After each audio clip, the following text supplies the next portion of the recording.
ህይወት በፈተና የተሞላች ናት። እዚህ ምድር ላይ ስንኖር በብዙ ነገር እንፈተናለን። ብዙ ነገር ቻሌንጅ ያደርገናል። ብዙ ነገር ለማግኘት ስንል በብዙ እንለፋለን፣ በብዙ እንደክማለን።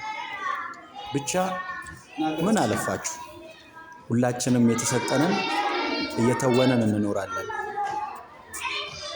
የመምህርነትን ሙያ በጣም ወዳለሁ።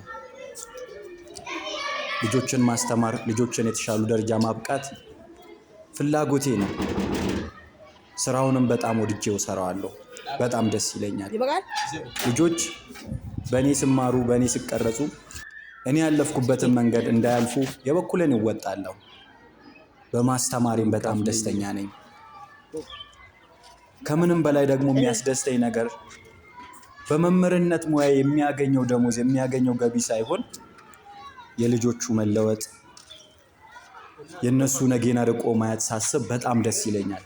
በተለይ እኔ የምሰራበት ትምህርት ቤት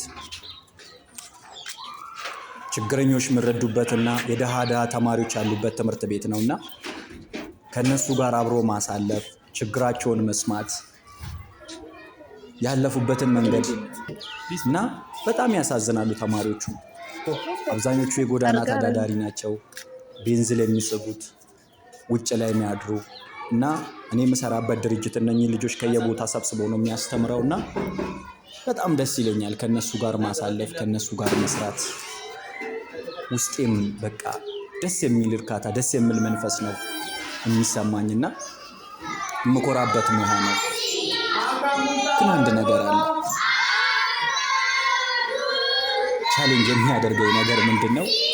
ይህን ሙያ እየወደድኩኝ እንግዲህ እንዳያችሁኝ በቀን 5 ወይም 6 ክፍለ ጊዜ ቆሜ ነው ማስተምረውና ከጤናዬ ጋር በጣም ቻሌንጅ እያደረገኝ ነው። ግን ደስ የሚለው ነገር በቃ ይሄ ሙያዬን እያየሁ፣ ስራዬን እያየሁ፣ የልጆችን ለውጥ እያየሁ ጤናዬ ትዝ አይለኝም። ግን ትንሽ ከጊዜ ወደ ጊዜ ከበድ እያለ እየመጣ ነውና